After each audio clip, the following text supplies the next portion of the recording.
Welcome back to Steps and Stories, where we trace career journeys to help you design your own. In part 2, we shift gears, diving into the future facing mindset that continues to drive Gaurav today. We talk about his North Star and what keeps him motivated after 20 plus years of professional experience, advice for students and early stage academics navigating an increasingly complex world, some common myths about academia and marketing, and why they need to be challenged, his take on personal branding, authenticity, and staying intellectually curious, and why Gaurav believes that your career doesn't need to follow a straight line to be meaningful. This episode is packed with wisdom, candor, and real perspective from someone who's built credibility without compromise. So let's get into part 2 of Steps and Stories with Dr. Gaurav Sabnis. I'll start with this question, Gaurav, today.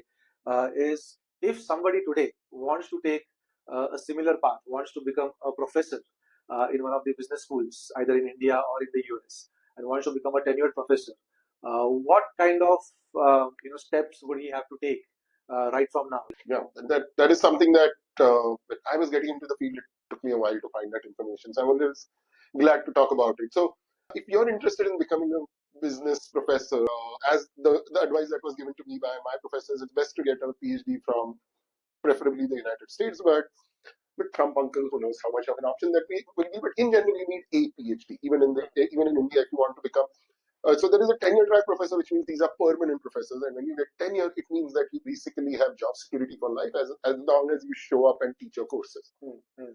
Uh, so when I got tenure, it means that they can never fire me as long as I'm coming up and showing and teaching and not doing any crimes or whatever. Mm-hmm. There is the other track, which is adjunct. So adjunct is more like temporary professor or contract hire. So kind of like having a permanent employee versus a contract hire. They get paid on a per course basis. So people who just like to do it on the side, they don't need to get a PhD. If they have experience, generally colleges will hire them. So we have somebody who's worked at JP Morgan. He teaches a lot of courses. He only has an MBA, but at the same time, he will never become a permanent faculty. Now, if you want to become that permanent faculty member, get tenure, have a research track and a higher pay, honestly, you need a PhD. Be it in India. In India, many of the IIMs have what is called an FPM program that is also recognized in India. One thing you have to be prepared for is that it takes about at least over a decade for you to kind of reach quote unquote stability, because the PhD itself will take about 5 years. Yeah. Some people will finish it in 4, but in business, it's not really advised to rush it through, because a PhD means a real deep dive. So nobody cares about your coursework. Like coursework is like brushing your teeth. Like, so when I went out for a job interview for academia after my PhD, they didn't even look at my PhD course transcript. So it's about like what can you publish, what is your original idea, how you can present your research. Now that takes 5 years. After that, you will go out on the market, you visit different universities, and there are two options. You can either get a tenure track position, which is typically tied to your research, in which, yes, you are going to teach, but eventually you will be judged based on your research, which varies depending on the field. So in marketing, it is about publishing in one of the top journals, which every university has its own list, but they're about Journal of Marketing, Journal of Marketing Research, Marketing Science, Journal of Academy of Marketing Science, and so on. So there's generally this level of, there's a Financial Times 50 list that has 50 business journals, and they are the top level. So if you publish, let's say, 4 or 5 papers there in 4 or 5 years, in most schools you'll get 10. Each paper takes about 2-3 years to go through the review process. So it's unlike in engineering, it's not a very fast turnaround time. In engineering, that might be a patent. In political science, it might be a book. Now, you get 6 years to prove yourself. There is a mid-year review process, of course. So if after 3 years they feel like you've just not done anything, they will fire you. But generally, after those 5 years of PhD, you are on 6 years on what is called tenure track. Okay. In this, you do your teaching, but mainly you work on your research and either build papers, write books, so that at the end of the 6 years, you then put in for your application for tenure, in which you also have to get letters from people in the field who are not directly connected.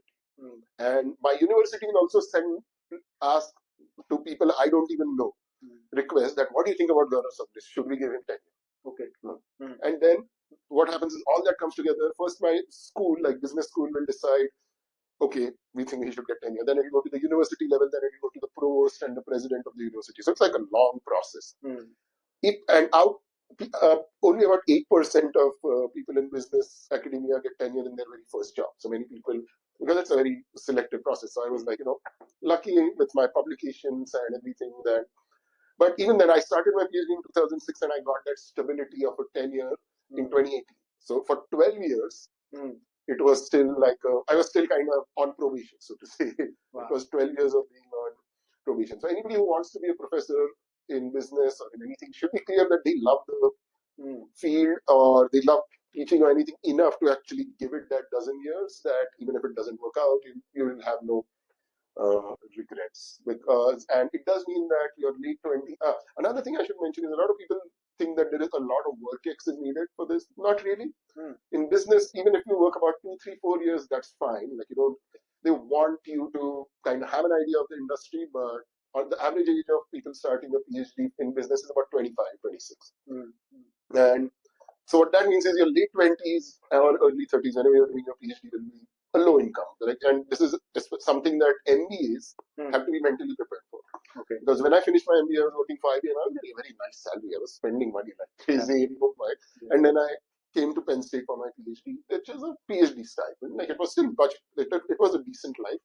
But it's suddenly not that, like having the fun life. As I can see all my friends are like buying 2 cars, and this is my 3rd house and all that. Whereas I'm still sick. I'm like a student. Now, so some people will leave the PhD program because they either cannot handle the financial pressures or the family pressures, because this is when a lot of people will have kids, a lot of people will get, married or whatever. So many times you have to juggle that. So my own PhD student, she had a child during her PhD. She's like amazing. How she was able to do that. So yeah, it's like so basically your late 20s and all of your 30s will go into this, and there is a chance you might have to then get a second job and try for 10 years again. That is the rough part of it. The good thing is the demand for professors is so high that even if you don't get the 10-year track, which is the higher paying job and the relatively low teaching load job, you will still get a job somewhere. Like, you won't start. If you have a business PhD, be it in marketing, management, accounting, finance, HR, information systems, even if you don't get like that higher paying 10-year track, research track job, there will be a job in somewhere where you can still teach courses and you make enough of living to have at least a upper middle class life. So that is the positive thing about it. And the demand for them is a lot more, because most people want to stay in the industry. Most people are scared of teaching or scared of public speaking or don't have the confidence. So anybody who wants to, let's say, it's also a way for a lot of people to move to the US or Europe. Or a friend of mine is in New Zealand, and he had this goal from the beginning: I want to live in New Zealand, and that was his North Star, all the way in the south, in the southern hemisphere. And he had that plan. So he got a PhD in I think Michigan or Michigan State. He applied to schools in New Zealand. They were like, yeah, come over, like US PhD, why not? Because who moves to New Zealand? It's their mind. Like, other than a lot of the rings down. So it does give you that flexibility, and it will give you, like, it'll open up global options for you. Fantastic. Thanks for that primer. I mean, sounds tough. Lots of hard work. Yeah, but the payoff is worth it. Yeah, absolutely. And do you think that what you do aligns with your value system, your passions? Are you able to kind of, do what you really want in life? Is it fulfilling for you, this career? Yes, it is very fulfilling. So I come from a family where 3 of my 4 grandparents were either school teachers or professors. And my grandmothers often used to take me as that little kid to their school. So I would be like sitting there while they taught. So I have always been very comfortable and very passionate, or very interested in this idea of teaching. And you know how on 5th September, Abhinav, like many schools would have this, where the senior-most, like the teachers get a break and the senior-most students teach. So I would always love that. I would look forward to it. And then I started, just for some extra pocket money, I would, for example, once I got through I finished my MBA, and then I started working for IBM. Over weekends, I would go teach some classes in IMS or one of those, because it was just something I liked. It's not like I needed the money, but it's just something I liked doing. And even during my time in IBM, when they were like, I would go on Saturdays to these vendors' places and hold trainings for them. And in fact, like one of my things, the one time I really second guessed whether I really want to get into academia was I attended a training by this guy for our sales team about how to sell a particular brand of servers that were new there. And then in that, he ended up with, I'm going to make a personal pitch. I work only 100 days a year, but I make this life. I work 100 days a year, but I make 10 lakh which was a lot of money in 2006, but still a lot of money. Yeah. And is like, so if you are somebody who's into communication and all this, come join me. There's a lot of money in corporate training. All you have to do is, you have to prepare well and you have to like doing it. I was like, oh, me. And you've known me for so many years. I've always been an extrovert. I like telling stories. What this job gives me an opportunity to do is tell stories. Find out stories and tell stories, because marketing is about stories. Yeah. And it's very satisfying. It's fulfilling. Like, I can spend so much time on social media because it's basically for work, sort of, not only for the research, but many times I'll come across something and I turn it into a point that I teach in my lecture. So it's very satisfying for me, and I always get good ratings from students, and they'll always be like, his classes are so entertaining. He always tells us so much new stuff. So yeah, I love that. And what is the best is, I'll be going back to the US next week, and it will be graduation. And then those students, as they graduate, it's like Chitare Master, there is like, Chimnan Sarke, Udaya Marun, Pudun Jata. So like they hop around like sparrows and fly. It will be graduation. And then that is the most satisfying part. When they come back a few years later, and they're like, Professor, so good to see you. And like, here, meet my daughter. So this girl who was like 21 years old, I taught a few years ago, is now introducing her daughters to me. That is also the most satisfying part of it. Like, that I'm actually shaping lives in whatever limited way that I'm shaping lives. Absolutely, and that's very interesting when you mentioned about all those kids flying away. I'm sure for some of them you must be feeling very proud. For some of them you must be feeling, oh, now I will not get to see this person a lot more. You've kind of shaped many a career, and one such name I know is Marcus Brownlee. Oh, yeah. He was your student, and tell us a little bit about him. How was he as a student? I mean, was he always destined to be this celebrity that he is now? I mean, he's a huge name, in the tech circles on YouTube today, and you've coached him. You've been his teacher. Please tell us a little bit about him. Oh yes, Marcus is the Marcus. I often say that once I'm long dead and gone, like my entry in world history is going to be that he once taught Marcus Brownlee, right? Like, what else I do in my life? I don't think having taught Marcus Brownlee can ever be taught. I love talking about him because he was such a perfect student and just a perfect kind of campus citizen, so to say. And he always showed signs of greatness. And he took two courses from me. One was marketing strategy, and the other one was marketing research. Even when he was in my class, he was somewhat of a YouTube phenomenon because he started doing it in high school. And back then, I believe he had something like, I'm going to say, 300,000 followers or something on YouTube, which today he has, I don't know, probably a billion or how many he has. So even then he was a very active YouTuber, and whenever I got students, I would look up the students, like whatever they're doing.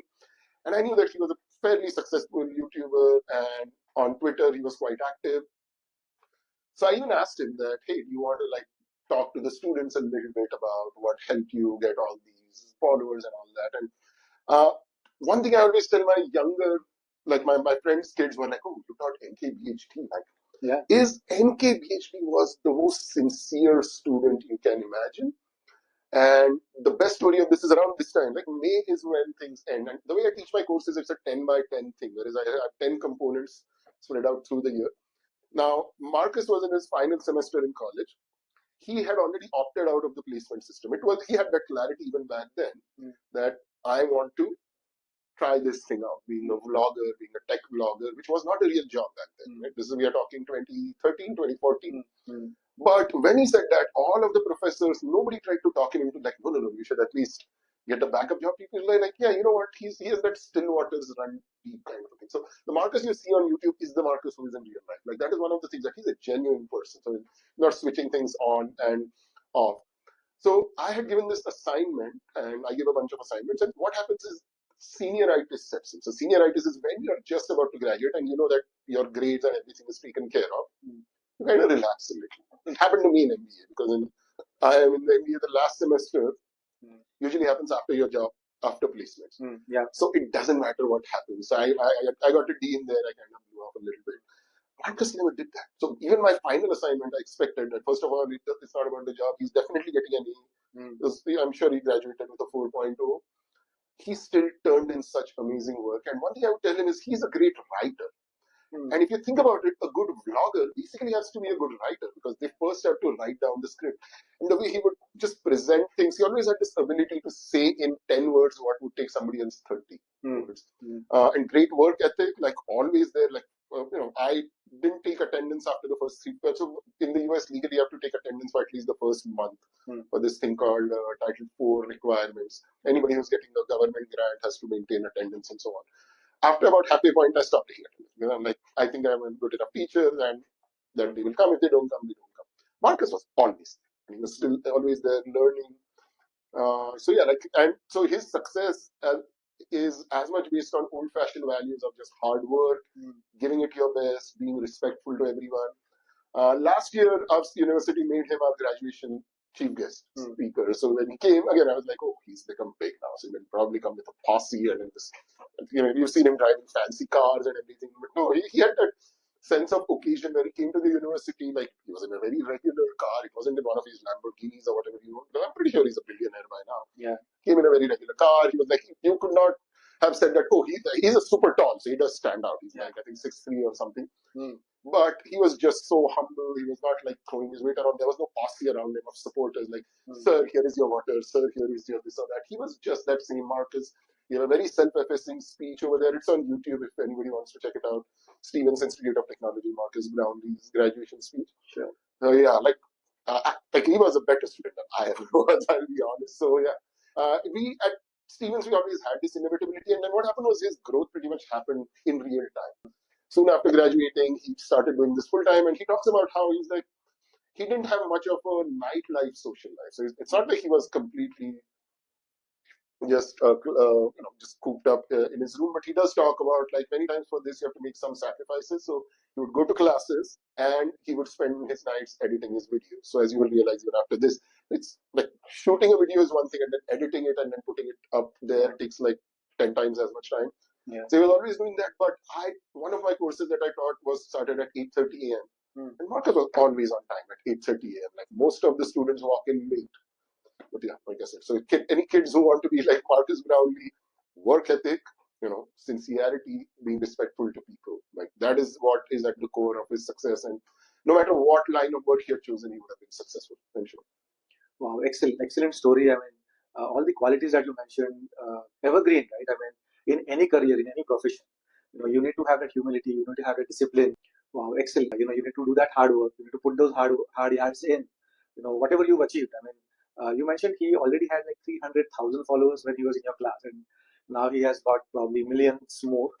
But he was still so humble. He was still so attentive. He was still so disciplined, and that's something for all of us to learn, right? I mean, when do you feel like you arrived and then you just kind of relax and then you don't do hard work? But I think a meaningful life and a meaningful career is about living that day honestly, rather than resting on your laurels, so to say, isn't it?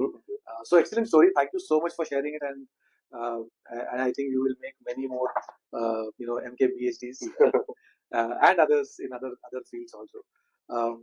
But having seen so much of success, Gaurav, in your own career, having made successful careers, having seen folks like this, what now motivates you? I mean, is it the leadership that you are able to offer now to your university? Is it the innovation or the research that you do? Is it the impact that you have on so many lives? What keeps you going?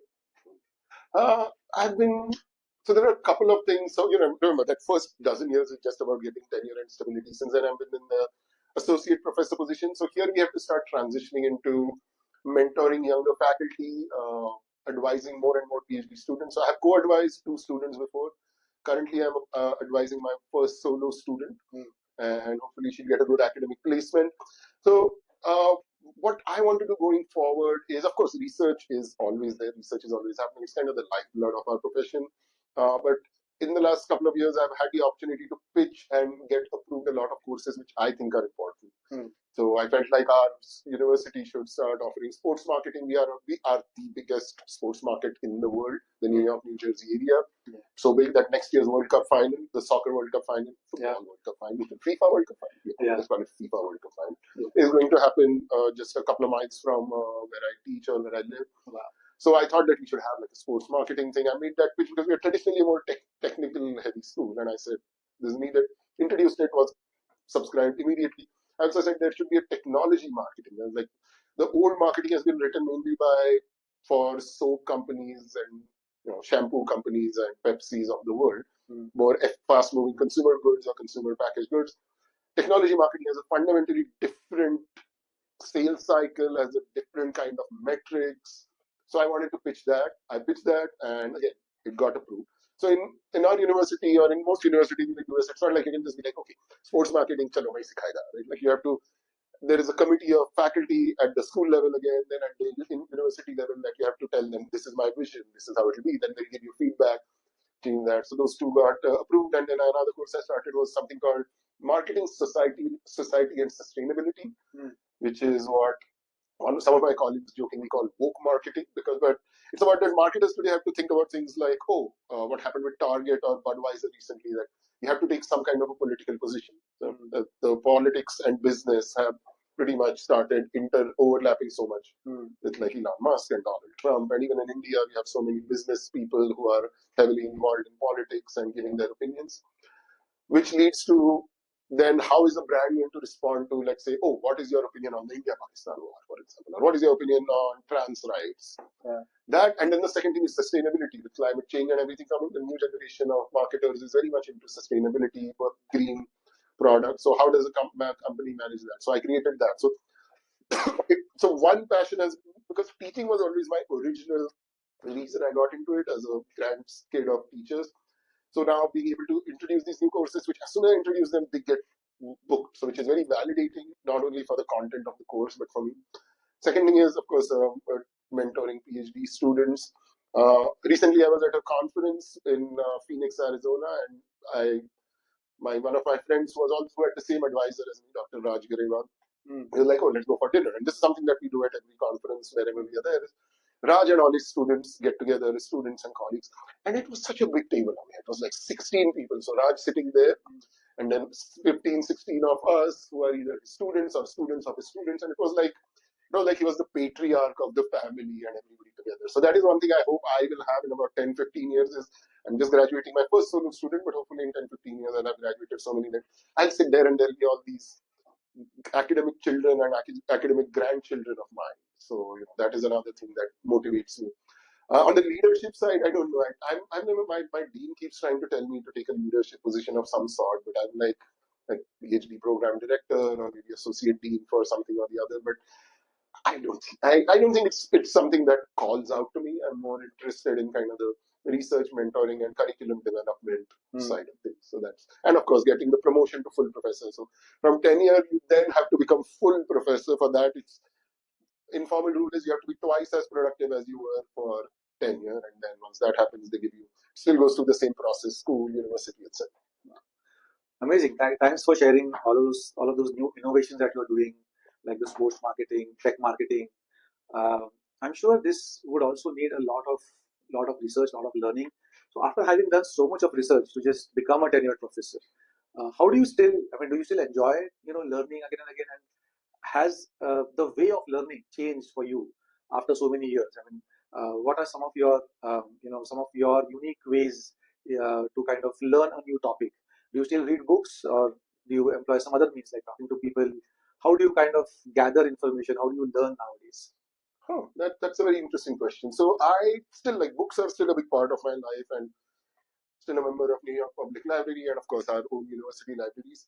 Being in the field, papers are very important. So you have to keep reading research papers that come out. So all these journals that are published in them also have to keep checking out. And it's like there is a concept of continuing education for professors. It almost has to happen on its own, because in a field like marketing, things change. Like what I'm teaching, if I taught exactly what I was teaching in 2013, these students would be like, "What's he talking about?"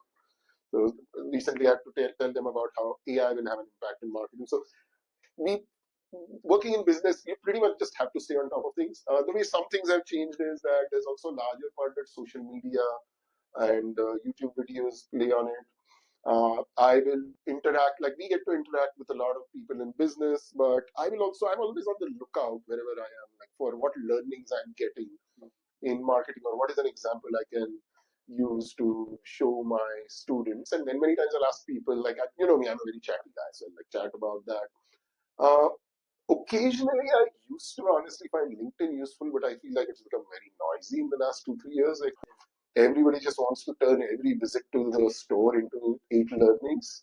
But there was a time when LinkedIn was useful. Like for me personally, it's gotten less useful, but My dean does tell me I need to be more active on it. But yeah, but social media is something that is relatively. Talking about learning from observation, I mean, since you do it for your own research and teaching, uh, we know all these big names are really good at marketing, like the Apples in India, the Amuls. What new, companies or brands have you come across which are like totally killing it in marketing? I mean, any stories over there? No, yeah, like in the field of cosmetics, there are many of these smaller and relatively smaller brands. Like let's say there's Fenty. Fenty has pretty much redefined the world of cosmetics marketing, and it's a big growing sector. The way cosmetics used to work about 15 years ago was that you were chasing this ideal, like cover girl. Like you wanted to look like cover girl, or maybe it's me, maybe it's Maybelline, or something. You're worth it. Like it was always about looking like an Aishwarya Rai or Julia Roberts or a Priyanka Chopra or whatever it was. Fenty and a couple of these brands like that, Fenty was started by Rihanna, by the way, was changed this idea that no, cosmetics is what is good for you, was what fits you, your needs. You don't have to look like somebody else. You have to look your best. And this has been possible in the world of social media and YouTube and everything. Like because once upon a time, if your only distribution was brick and mortar stores, you are going to only reach for the larger audience, like 80% of the market. But with online shopping and e-commerce and cheap deliveries, now you can reach out to the micro segments. And in US, there are a lot of micro segments. Like there are people who are like half Indian, half white, or half Hispanic, half Korean. So these are like 2 raised to n minus 1 different segments if you think about it. So that company has been doing an absolutely great job. Another one in retail is Costco, and I feel like in India there is an opportunity for a Costco-like company because what Costco does is they literally only make money from their membership fees and a little bit extra. So whatever they sell in their stores is at cost. They are not making much of a margin on that. It's only their membership fees, and they pay their employees very well. I think they start off at $16 or $17, and they promote from within. They have this very strict rule that there will be no manager who's brought in from outside. So it's not like, oh, let's hire this person from Walmart or BJ's or Target or anywhere. It's always from within. So there you see that their employees are also much happier than at Walmart, where many times you feel like these Walmart employees are like, oh, nobody else is hiring me, so I have to work here. But Costco has that positive feeling, and they have also done a great job of partnering with different companies like credit cards, airlines, travel. People have now started booking travel through Costco because they go in as Costco. They will do this thing. So 15 years ago, when you lived in the US, I think you had to be a business owner to become a Costco member. But slowly they have expanded it such that now they have something like at least maybe close to 100 million or maybe over 100 million members. So imagine that's like $6 billion or so is coming just from there, and everything else is additional. And people have this loyalty and trust in Costco, which I don't think any retailer in India has been able to achieve. And those three formulas, those three components of the formula is one is paying their employees well, promoting only from within.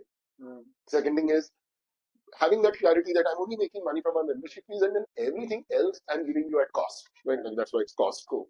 And then all these strategic partnerships with different companies. So they have done a really good job, and it's a company that's gone from strength to strength, and feel like they might have a global presence. So there's nothing in that model that cannot be replicated anywhere in the world. Absolutely, and great examples both those, I mean, Fenty and Costco. But I'm going to indulge a little bit more in this since you're a sports fan. I'm a sports fan. So, any brand in India that comes to your mind? If I have to say, I think the marketing that Virat Kohli does is quite good. I don't know, but with your kind of research and the way of looking at brands in a different way, which maybe IPL team or which sports person, recently it was Neeraj Chopra, who I felt was very nicely done marketing campaign for them. Anything like that comes to your mind in the Indian context? Yes, I feel like Kolkata Knight Riders, among all the IPL teams, I feel like they have created more of a brand identity that sustains, and no matter who is the captain, no matter whether the team is winning or losing, who is the coach, but from the very start, if you like, I watched the IPL and I'm like, so many of these teams just look the same. It's like a blue color and this, and their names are just like very typical. But the KKR has always stood out, and maybe it is just the Shah Rukh effect that he is able to be more of a maverick. really impressed with the way they do the mark. I still remember the Corvo logo Chico. I don't think they still use it extensively. I haven't watched as much of this season's IPL, but that was a brilliant thing that they did. And just staying with IPL, I guess in that sense, Dhoni is like a super brand, like by himself. Like I feel like CSK is kind of in his shadow in that the CSK brand has never been developed. It's just Dhoni's team because Dhoni is such a big brand, and yeah, those are two great examples. And other than that, in the world of sports, like badminton becoming as big as it has become in the last 20 years. When we were kids, we were like, oh, people should watch badminton and all that. But now badminton is something people genuinely watch. There are crowds. These people get endorsement deals and all that. Eventually, it's about endorsement deals, right? Like that is because you have a very short career as an athlete, so you want to make as much money for stability. So yeah, we Saina Nehwal or all these other badminton players who come. Like in our days, it would be just one or two. Now there are so many of them that I cannot even remember. Because the following of badminton has gone up really. So I think it's the IBF, the Indian Badminton Foundation. Yes. Done a really good job, and yeah, those are the two that really stood out. Super. Thank you so much. I think great insights, and you're so right about KKR, and they do definitely stand out in the IPL world. If now, a little bit kind of abstract question, if you've spoken elaborately about marketing, your passions, your values. If not this, where would you have been if that one twist or one turn did not have happened, in 2006, 7, or if you would not have chosen academia, what do you think would you be doing Yeah, I'm pretty sure I would not have stayed in sales forever because just in 2 or 3 years, sales had gotten a little repetitive for me, right? Because it's not like there are new products. It's not like everybody is going to ask any questions. After about 2, 3 years, I was like, okay, I get it. Like there wasn't anything new, so I would still want something that has more novelty, something new that I can do. I feel like I said, I almost made that switch was being in corporate training because it's something like being in front of an audience and telling stuff is me at my most comfortable. I would either have been that.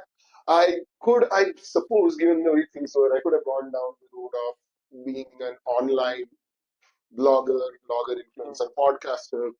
So I've had a lot of friends. I have a lot of friends in that world, like Amit Verma and a few other folks like Jai Bhattacharya. Right, so I was involved. I had that network going over there in Mumbai as well. So I might have continued down that path where I would have maybe started a website or a portal or something of my own, or at least joined one. Or who knows? I could have gone into astronomy. That was one of my. I still. My wife will tell you that I still spend at least a couple of hours a night just looking at the skies, and I'll be boring her with like, oh, you see now that is Mars, and then that is Saturn, and the moon that he found was Smiley, and then from here you would see the galactic core of the universe and all that. So that was always my first love, and I often feel kind of guilty that I didn't pursue it sincerely enough. Yeah, that was in another world. I'm an astronomer, and thanks to astronomy, I know parallel universes exist. I mean, and each one of us have so many different aspects to our personality. We love so many things, and there's infinite possibilities. I feel, and that's what I always say to youngsters today. That hey, if you put your mind on a particular thing, if you really like it so much, you can make it happen. So don't be scared. Don't be scared. Just pursue it. Make a plan. Take the first step over there, and you can actually do what you really want to do, rather than do what your social structure is kind of pushing you towards. So I think great that you mentioned that you had so many possibilities, so many opportunities, but despite that, you chose something, and that is actually currently giving you a fulfilling career or an experience, and you're happy. Um, Again, it is also a lot about timing. I feel. I mean, in the early 2000s when we were graduating, when we were choosing our careers, there were there were quite a few options because internet had just come in, but there were different options than there are today, right? So in 2025, if you have to imagine yourself graduating today, would you do the same thing, or would it change? Oh, that's a good question. If I were to do the same thing, I honestly I don't think I would go for engineering.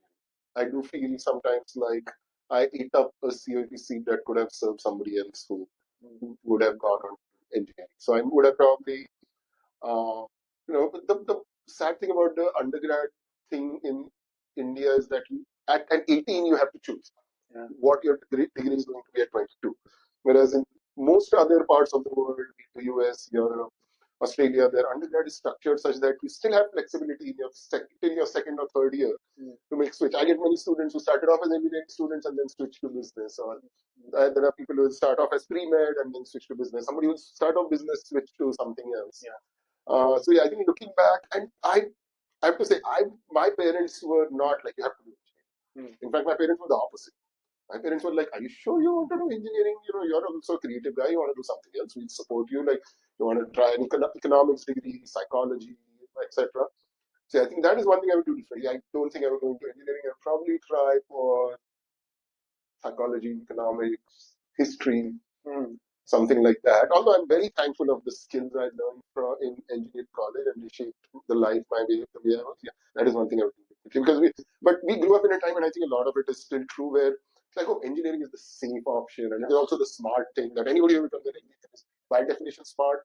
We are both engineers. That's not true. A lot of engineers are dumb, like dumb as rocks, right? Like, but it has become a means to an end of elevating yourself financially, like getting into that upper middle class white collar world, which is what it was for me, which is what it helped me do.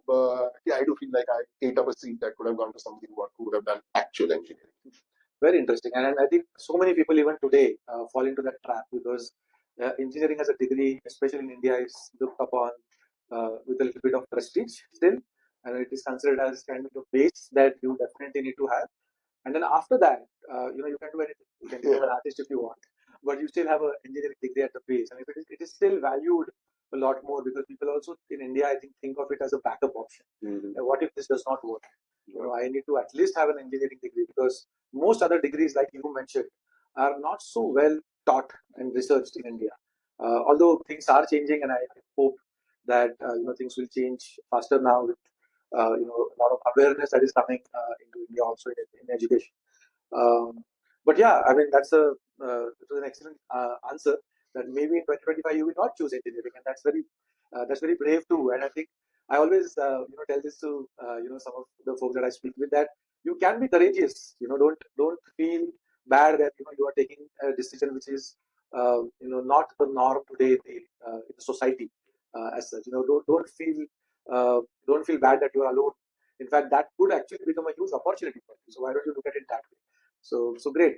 Coming Yeah, back, and even Marcus, remember, like Marcus could have gone in for a safe job. He was smart.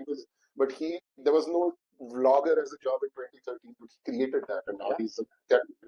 I always very fondly talk about Harsha Bhogle too. I mean, in those times, such a different career path that somebody could choose. I mean, it is almost unheard of. Somebody who was not a very big level cricketer coming into commentary, and he's made a career out of it. So all these possibilities are still available.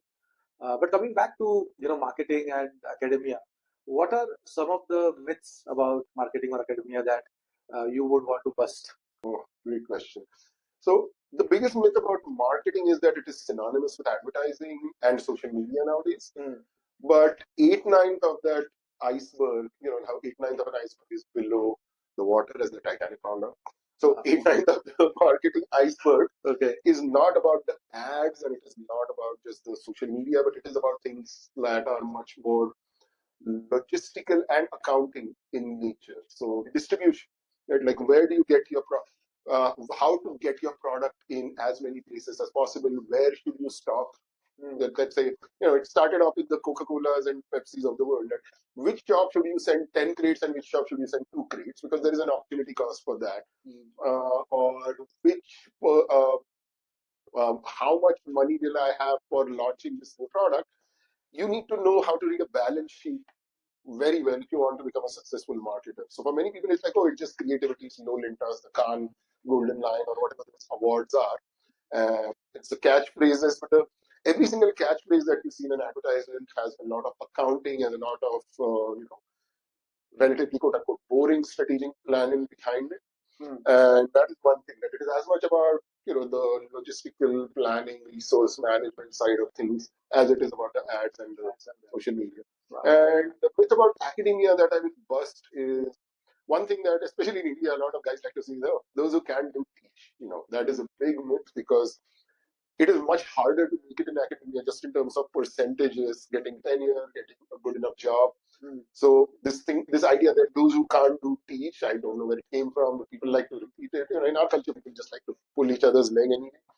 But that's not the case at all. At least not in the 21st century. At least not in most places in the world. That academia does require a lot of knowing the knowledge of what it is, but also the doing. That a lot of academics have thrown into the corporate world. Some of them will do pretty well also. Awesome, awesome. Thanks for sharing those insights. Okay, another question about books. Since you are an avid reader, uh, would you recommend one or two books to our listeners, those that you think are must read for them to make a career in today's times? Huh. I'm honestly blanking out. That's one What thing is that I thought about doing because in my mind, so some books that have helped shape my way of thinking are not really exactly career planning books, but they're more about how one explores themselves. So, for example, Richard Feynman's book, like surely you're thinking Mr. Feynman, and then later on, what do you care what other people think? The way it taught me this idea of self-awareness, like you were earlier saying, that being aware of what I'm good at, what I'm not good at. So even though I didn't go into theoretical physics or anything, reading those two books by Richard Feynman always like put me on that path of like, this is something interesting that I need to know about. The other one that I really liked was Lee Iacocca's biography. This was many years ago. He was the president of Ford Motors and then Chrysler. He also, like, you can see how his career path went from sales to then leadership and how he changed things. So those were two books that I read in my formative years that did play an impact on me. In recent years, I would say, I feel like there is a book I was thinking about when huh. Again, this is not going to seem like a career planning book, but A Walk in the Woods by Bill Bryson. Okay. It's just the way it narrates the story of deciding to do something. Right? So the short story, there is this Appalachian train. You live in New Hampshire, so you might know about it. An Appalachian train that goes all the way from Maine down to Georgia. And doing it takes like 3 to 6 months, and it's something that people put on their bucket list. And he writes a book about how he goes about doing it with a friend who's like this complete wastrel and all that. And it's a humorous book, but it's also in a way a philosophical book about chasing things that seem outside your reach, and it explains that in this very wholesome way. Wow. Yeah, so it's one book I would like to recommend to everyone. The Bill Bryson's A Walk in the Woods, and it might even encourage people to go out more, put away their screens, and go out more in the woods and just have that. Wow, fantastic. We'll definitely put all of these recommendations in our dossier for our listeners. Couple of other last questions, and one is again close to your profession, marketing, branding. Uh, I've heard this, so many times in the recent years that creating a personal brand today has become very important, more important than it was probably even 5 years ago. To even kind of succeed in your career, there's so much of social media around it. There's so much of the Instagram, the reels, the stories. Uh, do you think that's true? Do you think that students today or young professionals today should should invest time in creating a personal brand?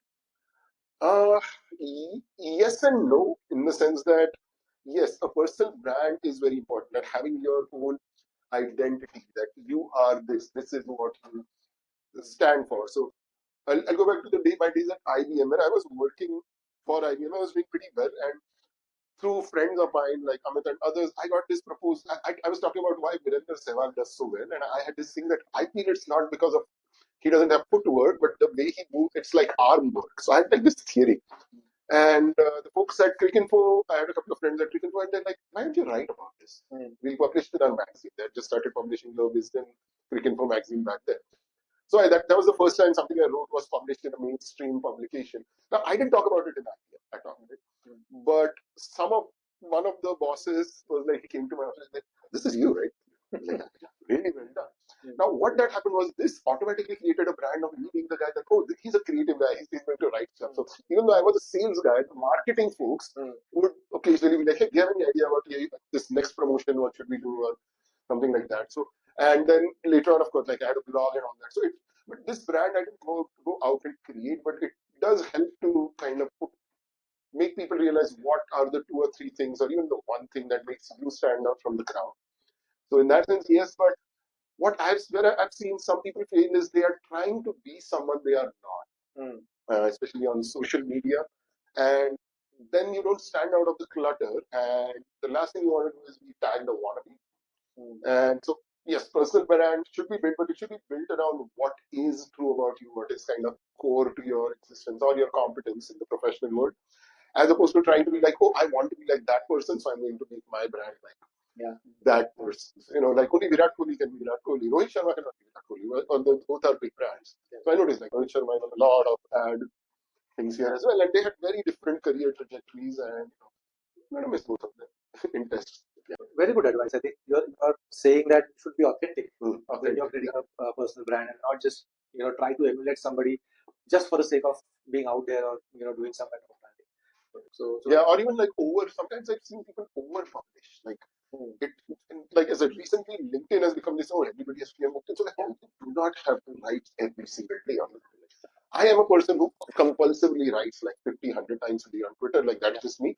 But if you're not a natural at it, then you will start putting out crap like this is the 8 learnings from me picking up milk today. Like, and then so people should not treat it as a chore. It should come naturally. Yeah, very funny. All right, so we are coming to the last couple of questions. I know you did mention a few of your aspirations, partly your North Star, that you would like to have a big table of 16 to 20 of your, solo coached students, after a while. But if you have to kind of define or share your North Star that you look forward to kind of achieving or going towards in the next, let us say, 10, 15 years, what would that be? I think it would be like a shared full professorship. So right now I'm associate professor. Associate professor gets promoted to full professor. After that, if you are really good, respected, and all that, then what happens is that the people who offer come, who are the donors to universities, will establish a chair. So they'll be like, whatever like let's say you make a lot of money and you want to give back, you'll go to CIT and you'll be like, okay, I'm going to start. Like chair professorship. So if I get like that, then that's a good validation from the field that you are being offered this.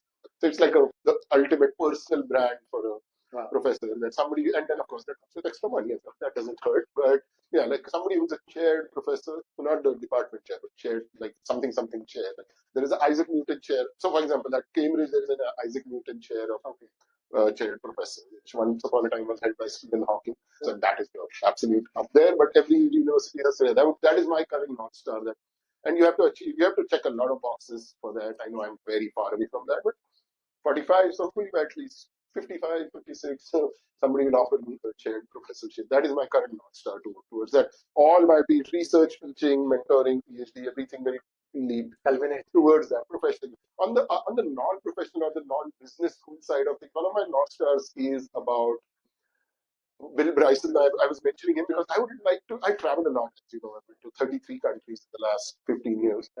And I feel like when I start talking about my travel or I write threads about what I observe, people actually listen. It's not like the Miyani Masa Shatru Paksha, like, oh my God, he's traveling and they're talking about travel. So I would maybe like to write one or two travelogue books, and those get published. I think that those have a pretty good response because I'm a good raconteur. I think I tell stories well. Definitely so, and I think I look forward to reading your books very soon.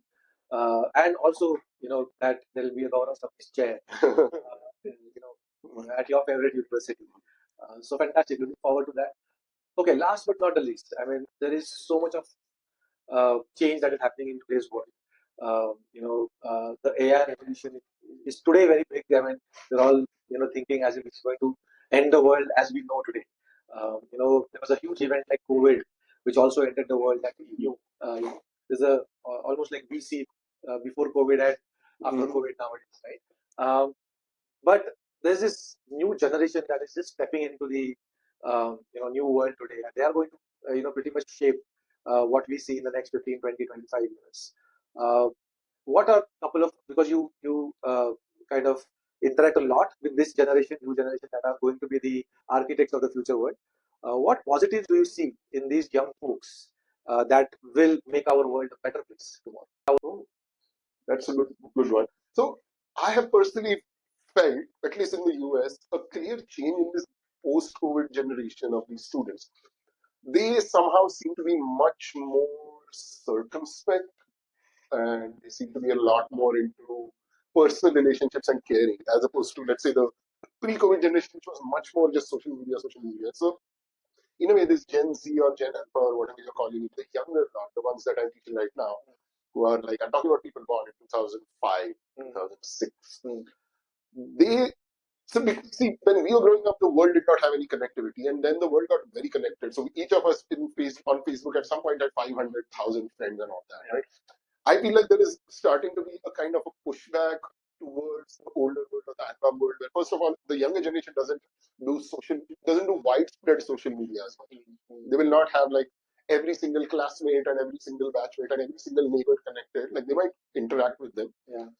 So one thing is, I think the world is going, and my student's dissertation is titled, a very provocative title, "The Death of Social Media." Oh, Where using some data, we are showing that the peak days of social media are behind us, and slowly we see a decline. It's never going away, but it's like what happened with radio or cable TV. That it's never gone away. It is still there, but the radio's peak has gone. So what is next to be seen in AI days? But one more thing I will tell students is that if you remember, we were both in the same engineering college, and we started the placement process together, and a lot of people got a lot of great jobs, like especially a very sought after one was Cognizant. And then in our placement year, what happened in September? September 11th, right? So that just shook up everything, and a lot of those offers got rescinded. And at that time, it seemed like that. At that time, if you remember, if you look back at 9/11, you're like, okay, this is just going to. And who knows, maybe that is it started, whatever it is, it's a long drawn process.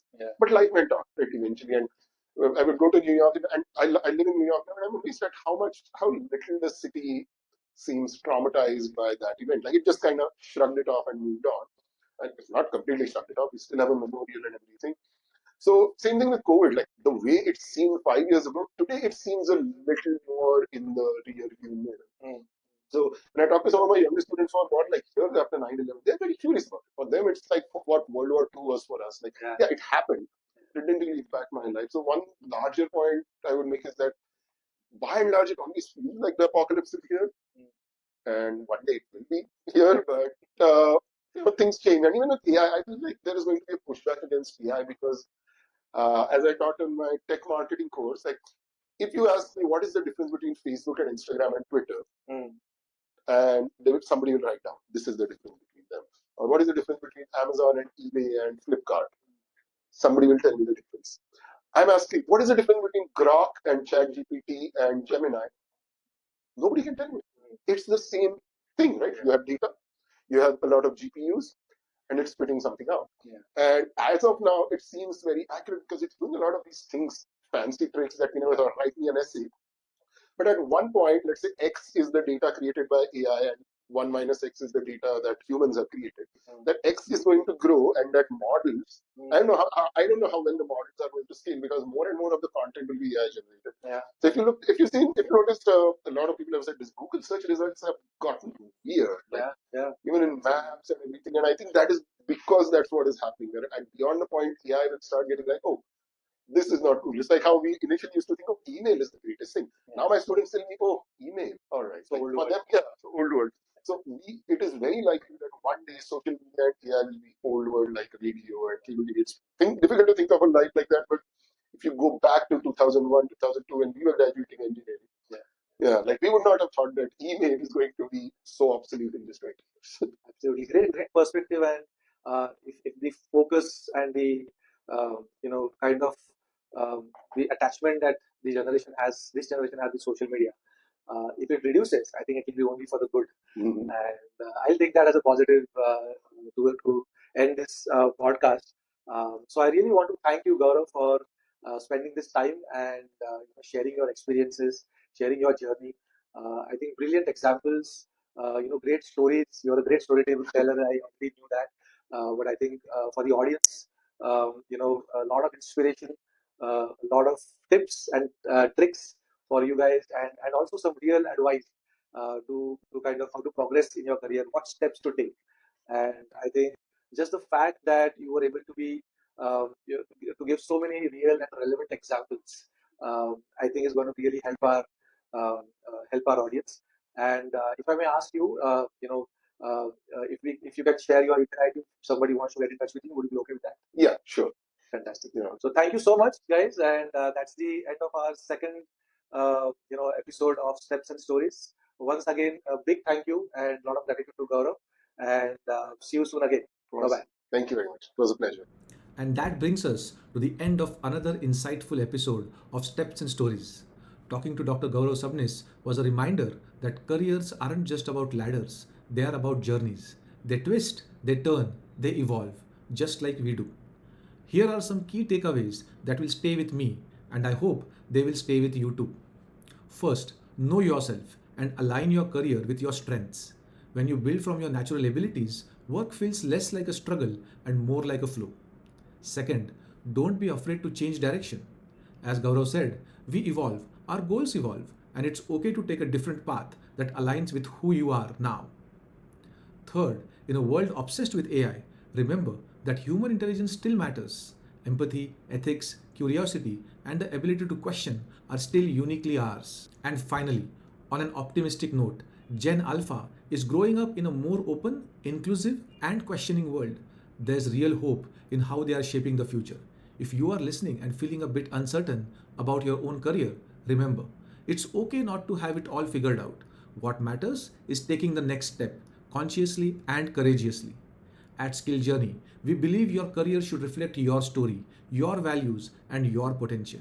Thank you for tuning in. Stay curious, stay brave, and we'll see you in the next episode of Steps and Stories. Stay curious.